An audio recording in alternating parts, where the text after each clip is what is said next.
Hi, my name is Andrea Ferroni, and in this video I want to talk to you about the right tuning of a didgeridoo. To obtain a right tuning of the didgeridoo, you have several ways you can follow.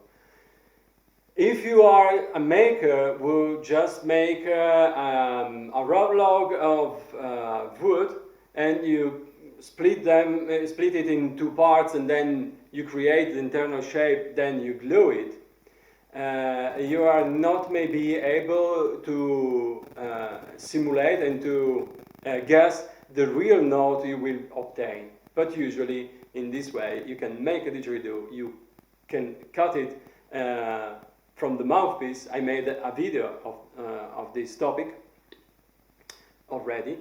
But if you make something more, even with this method maybe, you can make a simulation with Didgeridoo, for example, that is a software where you put the numbers of the dimension of the didge you want to create, so the diameter of the didgeridoo along the length, and you will obtain a number.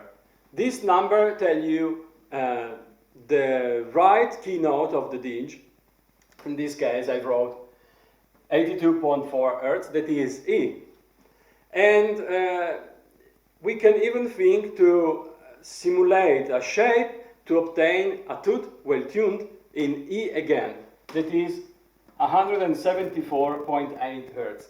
In this way, but it is very easy, we know that the octave higher is the double of the keynote frequency.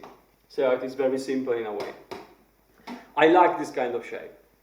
So this instrument I have in my hands is an LSE shape, the Mark III from Wind Project Didgeridoo, so the didgeridoo I make, and it is tuned in this way.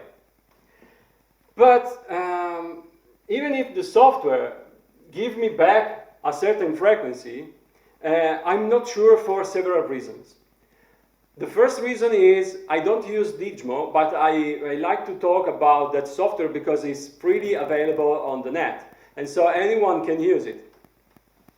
And it is a good software anyway. I like to talk about freewares and apps for mobile phones, so we will make a check with the chromatic tuner from my smartphone. But remind that every software that makes a simulation of the frequencies of a didgeridoo, so a semi-closed air column, they always have a very small amount of error. So this is because they use coefficients to tune as precise as they can the right keynote. But they always have a very small error. In this case, as previously, I create the shape and then I cut a little bit the mouthpiece till I get the right keynote.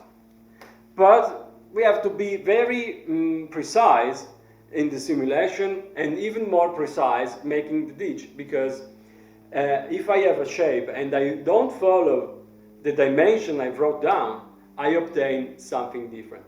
So this case with a mode for fiberglass, it is easier for me to obtain this kind of tuning.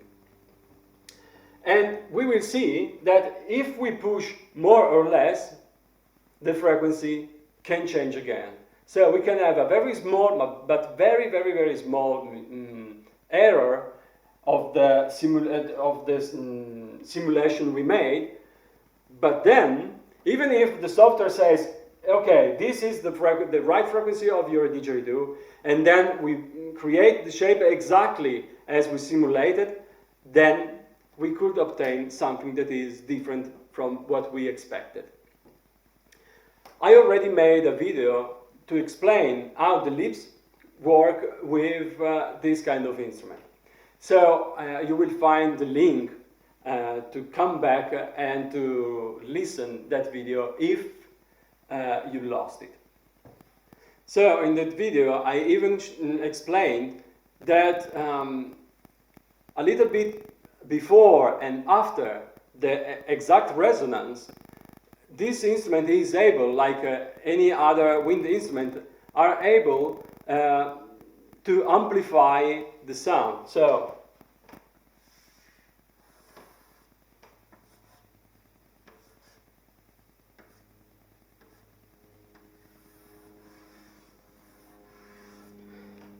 the graphic continue, but I don't care. It doesn't matter at present. The thing is, this is the basic drone and this is the tooth. So in this area, and in this area, sound can be amplified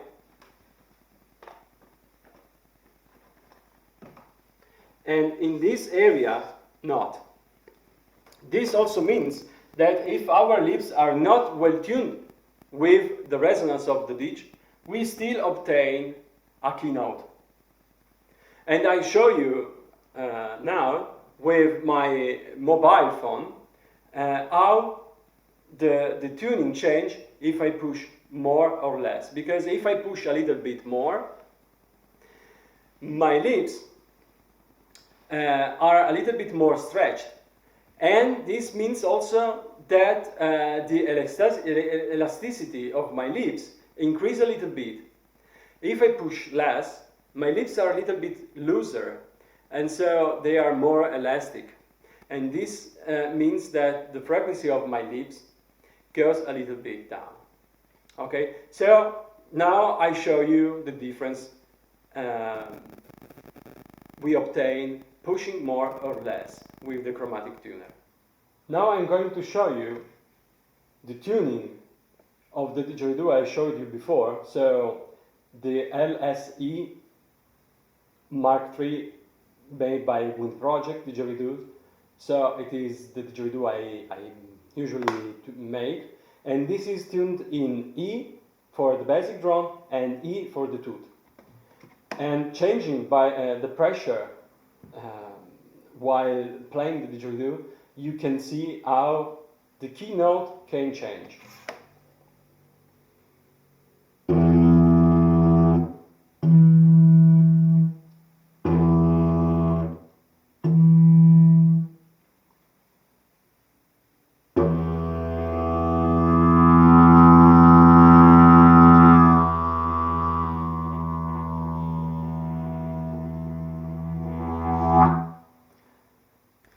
So I think this demonstration tells you something.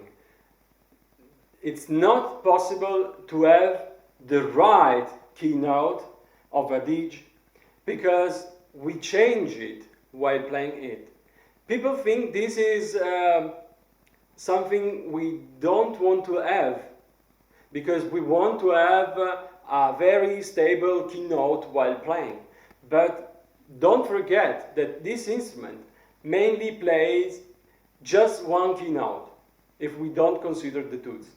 So we have to work with different color tones, with overtone lines, with staccato sound and so on. And every modification we make with our mouth always change this frequency from maybe 81 to 84. But this movement through the frequency is able to create what we also like with the didgeridoo. So thank you very much for your attention. I hope this video was good for you. And if you want, subscribe to the channel. I had lots of subscription in the last 1 month and a half due to these videos. I received lots of questions. I'm trying to answer all of them weekly. There are some videos they are already online, and I will make them more. So please continue to write me with your question. Please even make a comment downstairs if you want thumbs up, if not thumbs down. Maybe tell me why you didn't appreciate the video. Maybe this can help me to make something better. I try to follow any of you, and thank you very much for some questions, because sometimes I receive questions, they look only very simple, very basic, but they help me sometimes to join several topics that I already know. So I'm very happy that one of the guys in the last few days gave me a question that looks very simple, but this gave me a very good idea to explain more stuff. So thank you very much, and see you for the next video.